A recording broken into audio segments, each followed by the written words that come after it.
کے نزدیک منطق وہ حکمت کا جز ہے، جز نہیں ہے. اگر جز نہیں ہے تو ہدایت اور حکمت کا جز کیوں بنایا؟ اگر جز ہے تو جن کے نزدیک جز ہے ان کے نزدیک تو علم الہی کی قسم ہے، شروع میں کیوں لے کر آئے؟ ہم نے جواب میں کہا دونوں شکیں ہو سکتی ہیں، دونوں باتیں ہو سکتی ہیں. مصنف کے نزدیک جز ہو یہ بھی ہو سکتا ہے، مصنف کے نزدیک جز نہ ہو یہ بھی ہو سکتا ہے. ہم اس شک کو لے لیتے مصنف کے نزدیک جز نہیں ہے. آپ کہہ رہے ہیں بھائی مصنف کے نزدیک جز نہیں ہے تو پھر اس کو ہدایت اور حکمت کا جز کیوں بنایا؟ ہم نے کہا بطور مبادی بنایا، بحیثیت مبادی بنایا. مبادی بطور مبادی بہت سی چیزیں ذکر کی جاتی ہیں جو علم اور فن کا جز نہیں ہوتی. ٹھیک ہو گیا. دوسرا ہم جواب دیتے ہیں دوسری شک کو اختیار کر کے، بھائی مصنف کے نزدیک یہ جز ہے، مصنف کے نزدیک یہ جز ہے حکمت کا. آپ کہیں گے کہ حکمت کا جز ہے تو پھر یہ علم الہی کی قسم ہے، اس کو ابتدا میں کیوں لے کر آئے؟ تو ہم نے کہا ہم نے مانا یہ علم الہی کی قسم ہے لیکن ابتدا میں اس لیے لے کر آئے ہیں کہ یہ ہے علم عالی. اعلیٰ جو ہے وہ منفعل سے پہلے ہوتا ہے، فاعل اور منفعل کے بیچ ہوتا ہے. تو اب یہ علوم و فنون، طبیعیات، الہیات، ان کی معرفت تامہ، ان کے حصول کے لیے منطق ممد اور معامن ہے، علم عالی ہے. تو اس لیے پہلے علم عالی کو لے کر آئے ہیں، بعد میں مقاصد کو لے کر آئے. ٹھیک ہو گیا جی. بل یہ بات ہم نے کی بھائی قسم اول کے بارے میں، قسم اول منطق کے بارے میں، منطق میں تھی. قسم اول مطروح کیوں ہوئی اس پہ بھی ہماری گفتگو ہو چکی.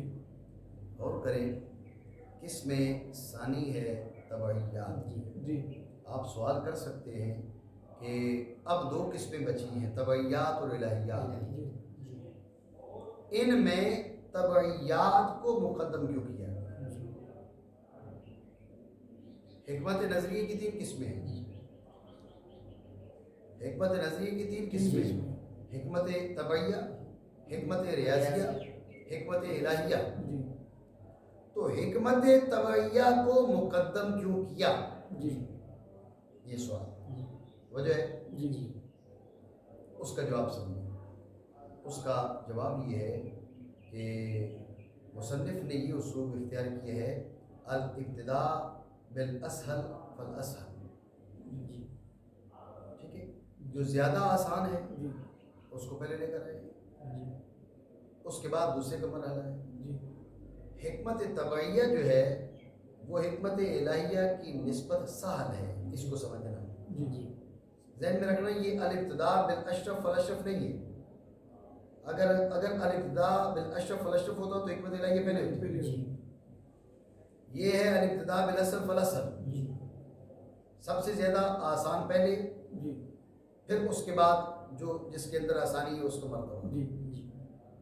تو غور کیجئے گا حکمت طبعیہ حکمت الہیہ کی نسبت زیادہ آسان ہے. کیوں؟ حکمت طبعیہ کا موضوع ہے جس میں طبعی، جس پہ ابھی ہم مزید بات کریں گے. حکمت طبعیہ کا موضوع ہے جس میں طبی، جو ہمارے نزدیک محسوسات سے، ٹھیک ہے نا. آپ جس میں طبی ہو، یہ دیواریں جس میں طبی ہیں جی، یہ اجسام طبی ہے، یہ محسوسات کی ہمارے نزدیک ہمیں صرف معقول نہیں ہے، محسوس ہے. تو جو حکمت طبعیہ کا موضوع ہے وہ ہماری دسترس میں ہے، ہمارے سامنے ہے، ہم اس کو دیکھ رہے ہیں، اس کے اندر تغیر وغیرہ وغیرہ ساری باتیں ہمارے سامنے ہیں. برخلاف حکمت الہیہ کا موضوع، ٹھیک ہے، الہ جل مجدہ مجردات جیسے فلاسفہ کہتے ہیں، وہ جو موضوع ہے وہ ہمارے لیے محسوس نہیں ہے، ہمارے لیے انتہائی درجہ خفا میں ہے حکمت الہیہ کا موضوع. تو پھر حکمت طبعیہ کا موضوع اور اس کے بحث ہمارے لیے آسان ہے. اس لیے ابتداء بالاسہل فالاسہل. بات سمجھے نہیں؟ خلاصہ دوبارہ سمجھیں. سوال یہ تھا کہ قسم اول کے بارے میں ہماری بات ہو چکی، قسم ثانی ہے حکمت طبعیہ کے بیان میں. سوال ہے کہ حکمت طبعیہ کو حکمت الہیہ پر مقدم کیوں کیا؟ تو اس کے جواب کا خلاصہ یہ کہ مصنف نے کیا کیا، الابتداء بالاسہل فالاسہل کا اسلوب اختیار کیا. سب سے زیادہ آسان پہلے، پھر اس کے بعد دوسرا مرتبہ سہولت کا. تو حکمت طبعیہ کا فہم، اس کا ادراک، اس کے بعد کو سمجھنا یہ حکمت الہیہ کی نسبت آسان ہے. وجہ آسانی کی بھی بتا دی، کیوں آسان ہے اس لیے کہ اس کا موضوع جس میں طبی، جی اس کا موضوع ہے جس میں طبعی، جو ہمارے نزدیک محسوسات سے ہے، جی جو محسوسات سے اس کا تغیر تبدل وغیرہ وغیرہ بہت سی چیزیں ہم آنکھوں سے دیکھ کر سمجھ رہے ہیں، جی برخلاف کس کے؟ برخلاف حکمت الہیہ کے۔ اس کا موضوع جو ہے وہ محسوسات سے نہیں ہے، وہ ہمارے لیے انتہائی درجہ خفاف ہے، جی اس لیے طبیعہ کو پہلے ذکر کیا، الہی کو بعد میں ذکر کیا۔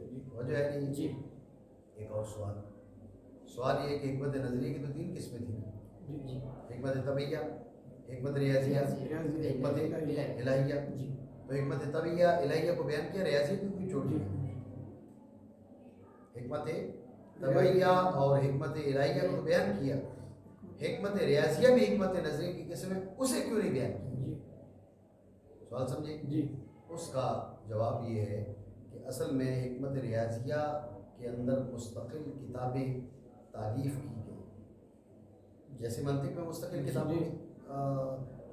کتابیں تصنیف کی گئی، جی اسی طرح حکمت ریاضیہ کے اندر مستقل کتابیں تالیف شدہ ہیں۔ جی تو چونکہ اس کے اندر مستقل تصانیف موجود ہیں، اس لیے مصنف نے اس کو ذکر کرنے کی حاجت محسوس کی۔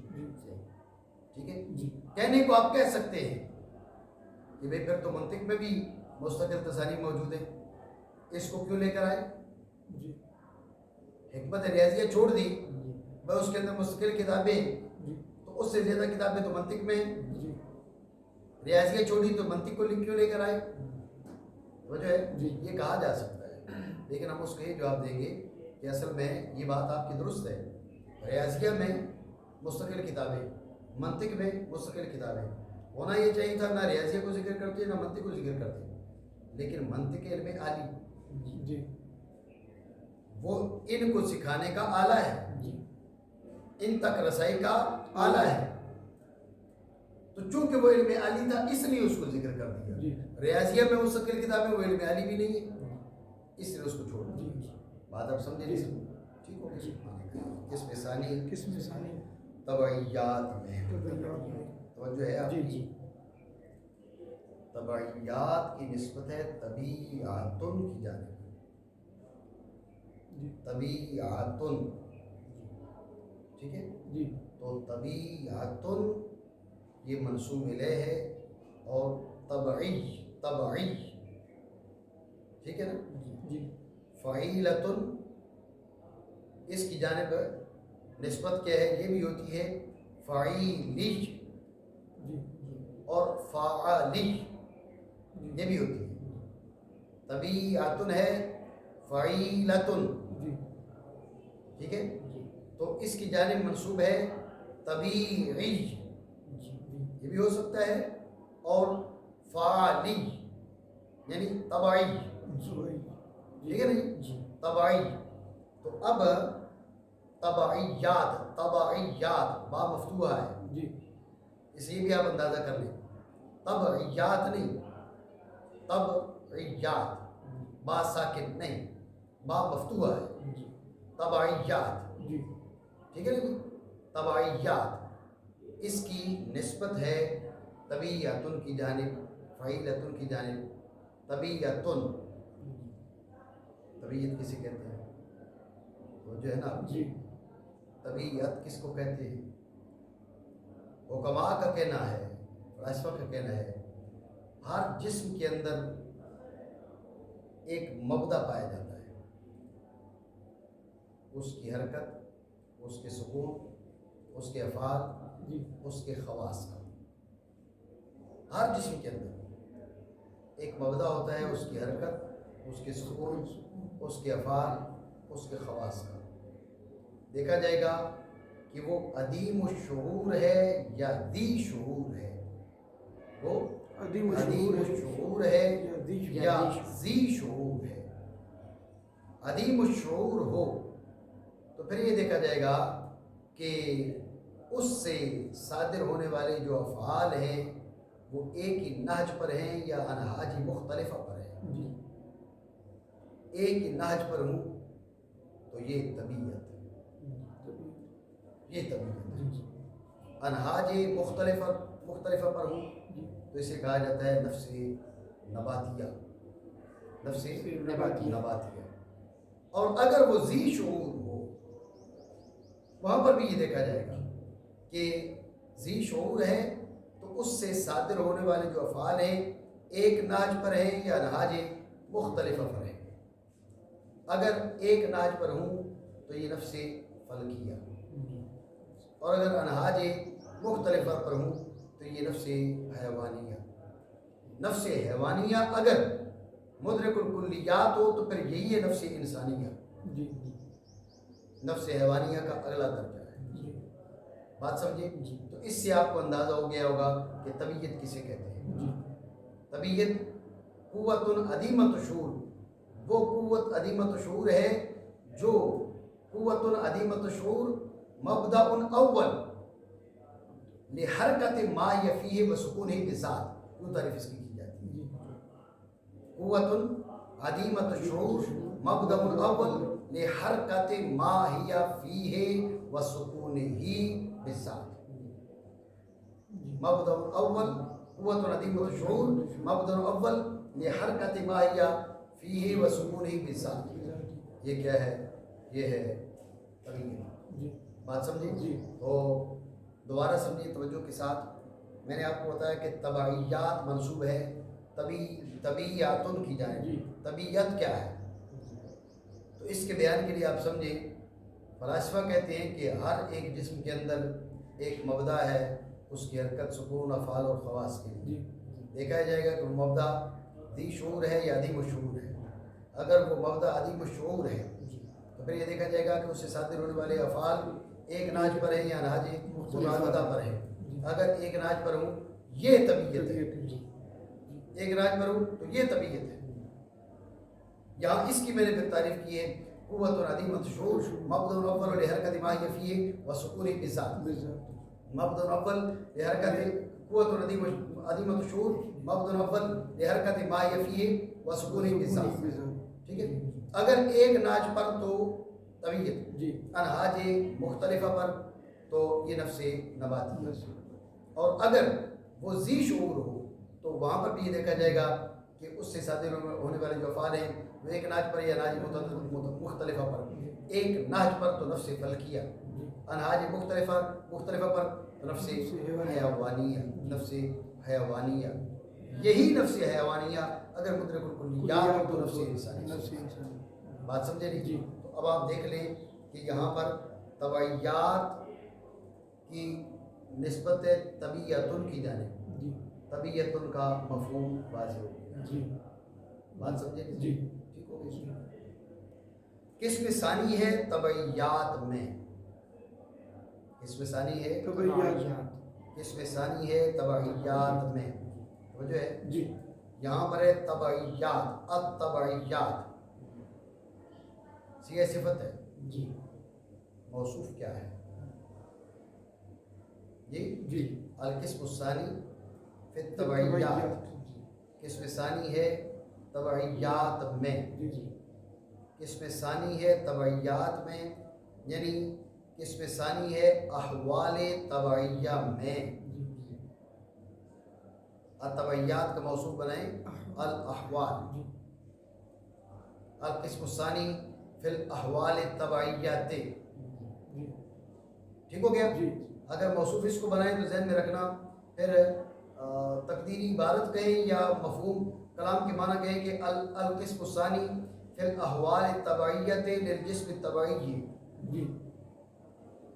القسم الثانی فی الاحوال الطبعیۃ للجسم الطبعی، قسم ثانی ہے جس میں طبی کے احوال طبعیہ کے بیان میں۔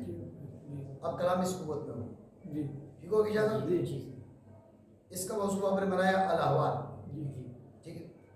دوسرا یہ کہ آپ اس کا موضوع بنا لیں الاجسام، اس کو الاجسام، القسم الثانی فی الاجسام الطبعیۃ، القسم الثانی فی الاجسام الطبعیۃ، قسم ثانی ہے اجسام طبعیہ کے بیان میں، یعنی اجسام طبعیہ کے احوال کے بیان میں۔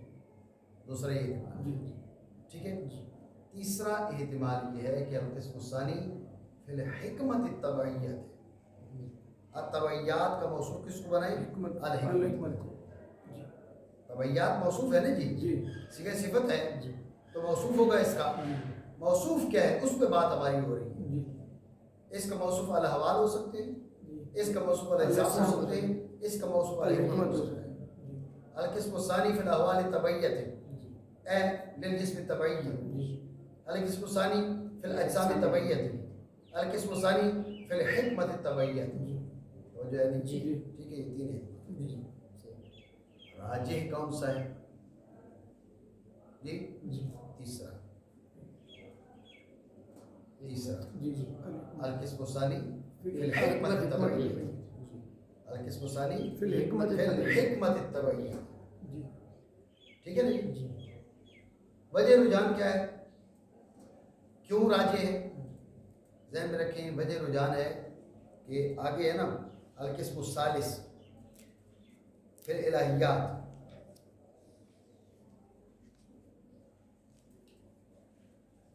میرے پاس صفحہ نمبر 76 ہے. ٹھیک ہے، القسم الثالث پھر الہیات.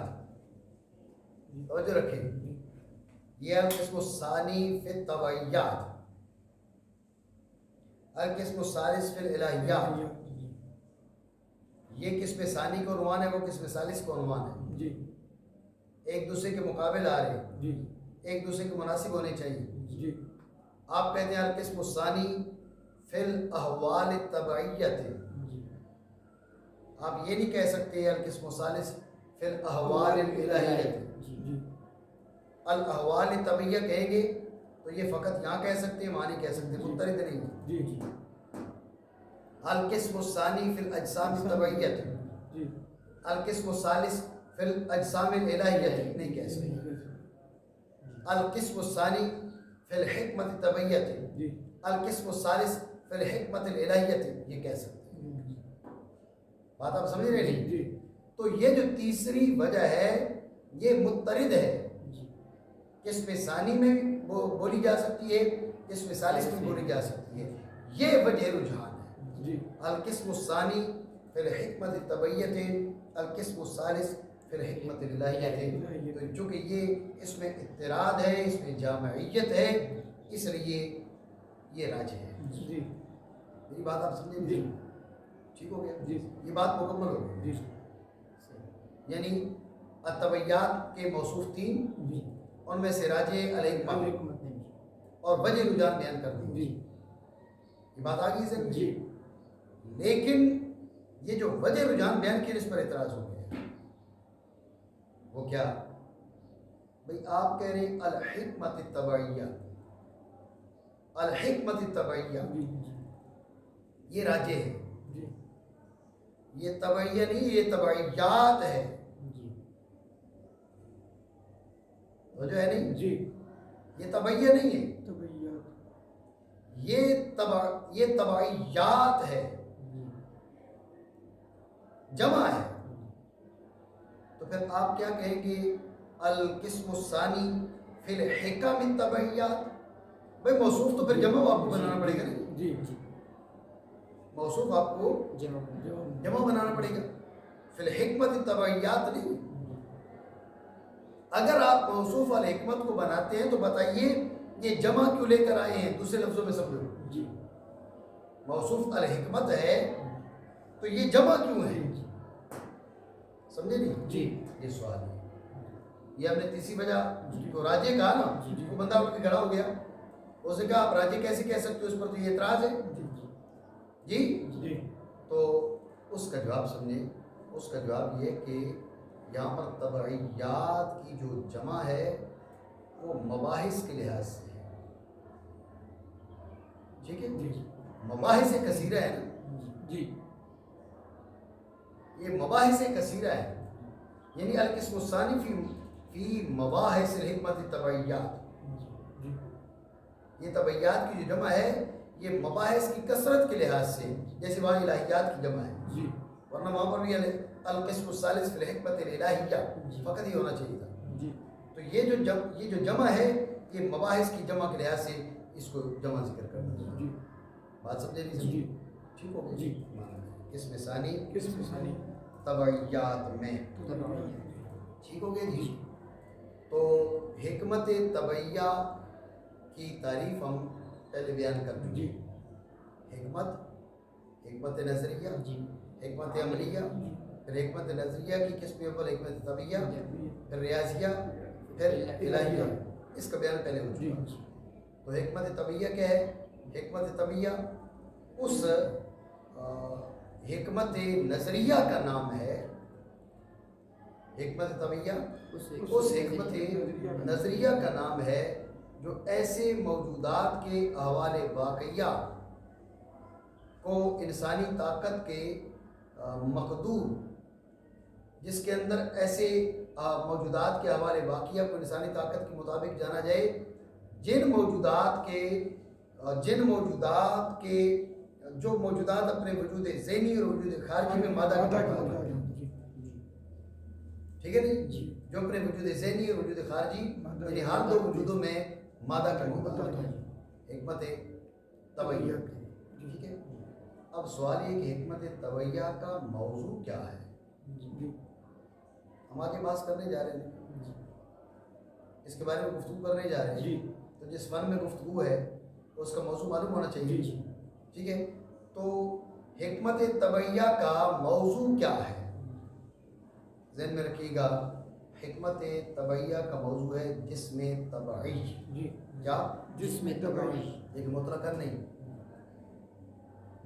نہیں، اس حیثیت سے کہ وہ مشتمل ہے تغیر کی قوت پر، من حیث الاشتمال علی قوت التغیر، من حیث الاشتمال علی قوت التغیر.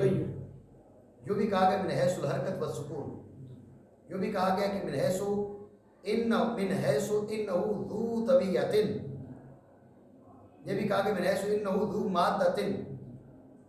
یہ الفاظ کا اختلاف ہے، معال ایک ہے. 4 انداز بھی حیثیت بیان کی، یہ ذہن میں رکھنا. حکمت طبیعیہ کا موضوع کیا ہے؟ جسم طبعی. حکمت طبیعیہ کا موضوع کیا ہے؟ جسم طبعی. لیکن مطلقاً نہیں. من حیث انہ مشتمل علی قوت التغیر، من حیث الحرکت والسکون، من حیث انہ ذو طبیعہ، من حیث انہ ذو مادہ. سمجھے بات؟ یہ 4 انداز میں حیثیت بیان کی گئی ہے. الفاظ کا اختلاف ہے، معال ہے. ٹھیک ہو گیا؟ تو حکمت طبیعیہ کا موضوع ہو گیا جسم طبعی، من حیث انہ مشتمل علی قوت التغیر، من حیث الحرکت والسکون، من حیث انہ ذو طبیعت، من حیث انہ ذو مادہ. اتنی بات آپ سمجھیں. ٹھیک ہو گیا؟ حکمت طبیعیہ کی تعریف بھی آ گئی ہے، حکمت طبیعیہ کا موضوع موجود ہے. لیکن ایک چیز یہاں سمجھ لیں، جسم طبعی کہہ رہے ہیں، جسم طبعی. بھائی میرا جسم کہہ دیں، فقط جسم کہہ دیں. سوال تو بنتا ہے نا جرم نہیں نا بھائی، جسم طبعی. اب آپ یہ ساتھ جو کہتے لگا رہے ہیں، کیوں ہمیں پریشان کر رہے ہیں؟ سیدھی بات کریں بھائی، جسم تو یہ ساتھ طبعی کیوں بول رہے ہیں؟ ذہن میں رکھیں، یہ قید اعتراضی ہے. اصل میں جسم کے اطلاق ہیں 2. جسم کے اطلاق ہیں 2. ایک جسم کا اطلاق ہے اس جوہر پر جو طویل عریض عمیق ہو. ٹھیک ہے؟ وہ جوہر جو طویل عریض عمیق ہو. الجوہر الطویل العریض العمیق. ایک جسم کا اطلاق یہ ہے. ایک جسم کا اطلاق اس کمیت پر ہے جو ممتدہ فی الاقطار الثلاثہ ہے. یہ دونوں معنی ذہن میں رکھیں. جسم کا ایک اطلاق ہے الجوہر الطویل العریض العمیق. جسم کا ایک اطلاق ہے کہ کمیت ممتدہ فی الاقطار الثلاثہ. کمیت ممتدہ فی الاقطار الثلاثہ. جسم کے 2 اطلاق ہیں. یہ جو پہلا اطلاق ہے نا، الجوہر الطویل العریض العمیق، الجوہر الطویل العریض العمیق، یہ جسم طبعی ہے. یہ جو دوسرا اطلاق ہے نا، یہ جسم تعلیمی ہے. ٹھیک ہو گیا؟ فقط ہم جسم کہہ دیتے تو سمجھنے والا جسم تعلیمی سمجھ لیتا. حالانکہ حکمت طبیعیہ کا جو موضوع ہے وہ جس میں تعلیمی نہیں ہے، جس میں طبعی ہے، جی اس لیے اس کے ساتھ طبعی کی قید لگائی ہے۔ بات سمجھے؟ دوبارہ سمجھے۔ سوال ہم نے یہ کیا تھا کہ آپ نے کہا ہے حکمت طبعیہ کا موضوع ہے جس میں طبعی، جس میں طبعی۔ سوال یہ کہ فقط جسم کہہ دیں، جی اس کے ساتھ طبعی کی قید کیوں؟ طبعی کا لاحقہ کیوں؟ تو ہم نے کہا بھائی جسم کا جو اطلاق ہے وہ ایک سے زائد معنی پر ہے۔ جسم مقول بالاشتراک ہے، الجوہر الطویل العریض العمیم، ٹھیک ہے، یہ بھی جسم ہے۔ الکمیت الممتدہ فی الاقطار الثلاثہ، الکمیت الممتدہ فی الاقطار الثلاثہ، یہ بھی جسم ہے، دونوں جسم ہیں، جسم مقول بالاشتراک ہے۔ لیکن پہلا جب جسم بولا جائے گا اسے جسم طبعی کہا جاتا ہے، دوسرا جو جسم کا اطلاق ہے اسے جسم تعلیمی کہا جاتا ہے۔ تو جسم کے ساتھ طبعی کی جو قید ہے یہ جسم تعلیمی کو نکالنے کے لیے ہے، تاکہ آپ جان جائیں، آپ کو معلوم ہو جائے کہ حکمت طبعیہ کا جو موضوع ہے وہ جسم تعلیمی نہیں ہے، جسم طبعی ہے۔ مطلب جسم کہہ دیتے تو یہ بات حاصل نہ ہوتی۔ بات سمجھے نہیں سمجھے؟ ٹھیک ہو گیا۔ یہاں پر طبعیات کا جو موضوع ہے جس میں طبعی اور جس میں طبعی کے ساتھ طبعی کی قید کیوں لگائی جاتی ہے اس کا بیان بھی ہو گیا۔ اور دیکھو ضمنی طور پر جس میں طبعی کی تعریف بھی آ گئی ہے، الجوہر الطویل العریض العمیم، جسے دوسرے لفظوں میں یوں بھی کہا جاتا ہے وہ جوہر کہ جس کے اندر ایسے ابعاد ثلاثہ کا فرض کرنا ممکن ہو جو باہم زوایا قائمہ پر متقاطع ہوں۔ ٹھیک ہے، جب آپ یہ کہتے ہیں نا الجوہر الطویل العریض العمیم، اسی کو دوسرے انداز میں یوں بھی تعریف کی جاتی ہے کہ وہ جوہر جس کے اندر ایسے ابعاد ثلاثہ کا فرض کرنا ممکن ہو، وہ جوہر جس کے اندر ایسے ابعاد ثلاثہ کا فرض کرنا ممکن ہو جو باہم زوایا قوائم پر متقاطع ہوں، ہر ایک دوسرے کو زاویہ قائمہ پر کاٹے۔ سمجھے بات کو؟ پہلا جو بود ہوگا اسے طول کہا جاتا ہے، دوسرا جو ہوگا اس کو عرض کہا جاتا ہے، تیسرا جو ہوتا ہے اس کو عمق کہا جاتا ہے۔ اصطلاح یہ ہے۔ عرف میں ہم طول کہتے ہیں لمبائی، آپ جوہر اول چوڑائی والی سمت مان لیے تو وہی طول ہے اصطلاح میں، ذہن میں رکھنا۔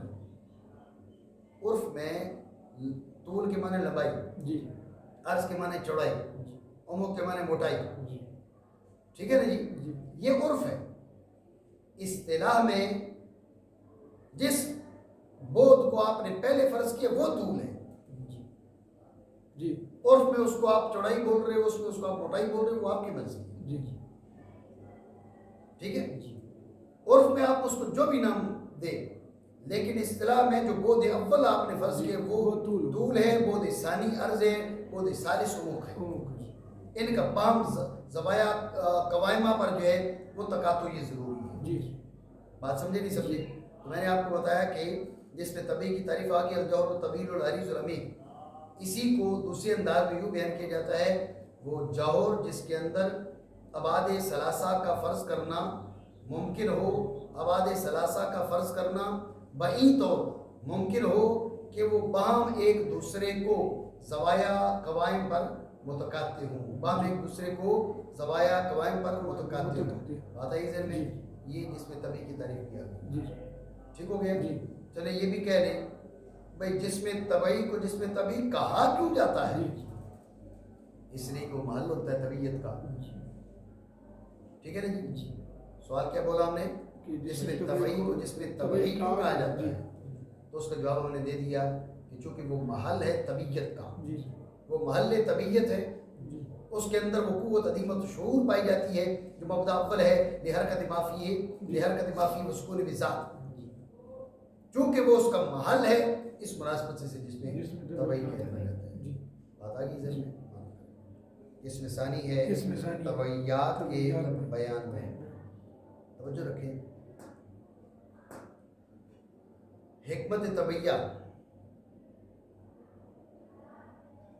طبعیہ وہ حکمت نظریہ ہے۔ جب ہم نے حکمت نظریہ کہا نا تو حکمت عملیہ خود نکل گئی۔ حکمت طبعیہ وہ حکمت نظریہ ہے جس کے اندر ایسے موجودات کے احوال نفس الامریہ، احوال باقیہ کہیں یا احوال نفس الامریہ کہیں، معالے کہیں، ٹھیک ہے نا؟ ایسے موجودات کے احوال نفس الامریہ کو انسانی طاقت کے اعتبار سے جانا جائے، جو اپنے وجود خارجی اور وجود ذہنی دونوں میں مادہ کے محتاج ہوں. تو جو ہے یہ ہو گئے اجسام، یہ ہوتے ہیں اجسام طبعیہ. وہ موجودات جو ہے نا اس کو جسم طبعی کہا جاتا ہے. سمجھ رہے ہو نا آپ بات؟ حکمت طبعیہ ایسے موجودات کے حوالے واقعہ، جن موجودات جو موجودات اپنے وجود خارجی اور وجود ذہنی دونوں میں مادہ کے محتاج ہوں، ذہن میں رکھنا یہی جسم طبعی ہے.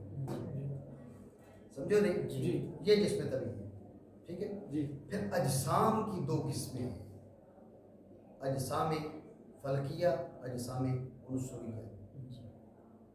حکمت طبعیہ میں جن امور سے بحث کی جائے گی، جن احوال سے بحث کی جائے گی، وہ احوال مختص سے اجسام فلکیہ کے ساتھ، مختص سے اجسام عنصریہ کے ساتھ، یا دونوں میں شریک ہے. تین قسمیں بنی نہ بنی؟ وہ مختص سے اجسام فلکیہ کے ساتھ، مختص سے اجسام عنصریہ کے ساتھ، دونوں میں شریک ہے. مختص سے اجسام فلکیہ کے ساتھ فلکیات، مختص سے اجسام عنصریہ کے ساتھ عنصریات، دونوں میں شریک ہیں. فن و ما یوم الاجسام، فن و ما یوم الاجسام. تین قسمیں بنی نہ بنی؟ وہی بات کی ہے. وهو مرتب على ثلاثة فنون، الفن الاول فيما يوم الاجسام. بات سمجھے نہیں؟ دوبارہ سمجھے توجہ سے. حکمت طبعیہ حکمت نظریہ کی قسم ہے. حکمت طبعیہ وہ حکمت نظریہ ہے جس کے اندر ایسے موجودات کے حالات واقعہ کو انسانی طاقت پر جانا جائے کہ جو اپنے وجود ذہنی اور وجود خارجی دونوں میں مادہ کے محتاج ہو. ذہن میں رکھنا یہی ہے اجسام طبعیہ. تو اجسام کی دو قسمیں، اجسام فلکیہ، اجسام عنصریہ. تو حکمت طبعیہ میں جن احوال سے بحث کی جاتی ہے وہ احوال مختص سے اجسام فلکیہ کے ساتھ، مختص سے اجسام عنصریہ کے ساتھ، یا دونوں میں شریک ہے. مختص اجسام فلکیہ کے ساتھ تو یہ فلکیات، مختص اجسام عنصریہ کے ساتھ یہ عنصریات، یہ دونوں میں شریک ہوں تو فن و ما یوم الاجسام. تو حکمت طبعیہ کے اندر تین بحثیں ہوتی ہیں، فلکیات، عنصریات اور فن و ما یوم الاجسام. فلکیات، عنصریات اور فن و ما یوم الاجسام. سمجھے بات؟ یہی بات مصنف نے کی ہے. وَهُوَ مُرَتَّبٌ عَلَى ثَلَاثَةِ فُنُونٍ. وجہ اثر آ گئی نا؟ تین فن کیوں؟ اس لیے کہ جو بحث کی جائے گی وہ احوال مختصہ بالاجرام الفلکیہ ہوگی، احوال بالمختصہ بالاجسام العنصریہ ہوگی، یا وہ احوال مشترکہ ہوگی. احوال مختصہ بالاجرام الفلکیہ تو فلکیات، احوال مختصہ بالاجسام العنصریہ عنصریات، اور احوال مختصہ نہیں احوال مشترکہ فن و ما یوم الاجسام. وجہ اثر آ گئی نہیں؟ اور وہ مرتب ہے تین فنون پر. پہلا فن ہے ان احوال کے بیان میں جو تمام اجسام کو شامل ہیں. ٹھیک ہو گیا؟ ایک سوال کر کے بات ختم کرتے ہیں. سوال یہ ہے کہ انہوں نے فن و ما یوم الاجسام کو پہلے کیوں بیان کیا؟ فلکیات بھی پہلے لائے جا سکتے تھے، عنصریات بھی لائے جا سکتے تھے. آپ عنصریات کو لے آتے جیسے آپ طبعیات کو پہلے لے آئے ہیں، آپ عنصریات کو لے آتے. فلکیات کو کہتے ہیں دور ہیں اس لیے ہمیں ان کا زیادہ جانچ پڑتال نہیں ہوتی. اجسام عنصریہ تو ہمارے پاس ہے، ہم خود جسم عنصری ہیں. ٹھیک ہے نا جی؟ تو عنصریات کو پہلے لے کے آتے. یہ فن و ما یوم الاجسام کو پہلے کیوں لے کر آئے؟ یہ سوال وجہ ہے. تو توجہ رکھیں، اس کا جواب یہ ہے فن و ما یوم الاجسام میں ان احوال کا بیان ہے جن میں جو عام ہیں اجرام فلکیہ میں، اجسام عنصریہ میں، اجرام فلکیہ میں، اجسام عنصریہ میں. تو جو عام ہے وہ نظر عقل میں خاص کی نسبت واضح ہوتا ہے. یہ عام زیادہ پایا جاتا ہے نا، خاص اس سے کم پایا جاتا ہے. جب عام زیادہ پایا جاتا ہے تو نظر عقل میں واضح وہ خاص کی نسبت. تو چونکہ یہ نسبتاً واضح تھا اس لیے اس کو پہلے بیان کرا. بات ہے جی۔ سوال یہ تھا کہ فن مایہ امور اجسام کو پہلے کیوں بیان کیا؟ تو اس کا جواب یہ ہے کہ فن مایہ امور اجسام میں ان احوال کو بیان کیا جا رہا ہے جو اجرام فلکیہ میں بھی پائے جا رہے ہیں، اجسام عنصریہ میں بھی پائے جا رہے ہیں۔ جو عام ہے وہ نظر عقل میں خاص کی نسبت واضح ہوتا ہے، تو چونکہ یہ واضح تھا اس لیے اس کو پہلے بیان کیا۔ بات آگئی ذہن میں؟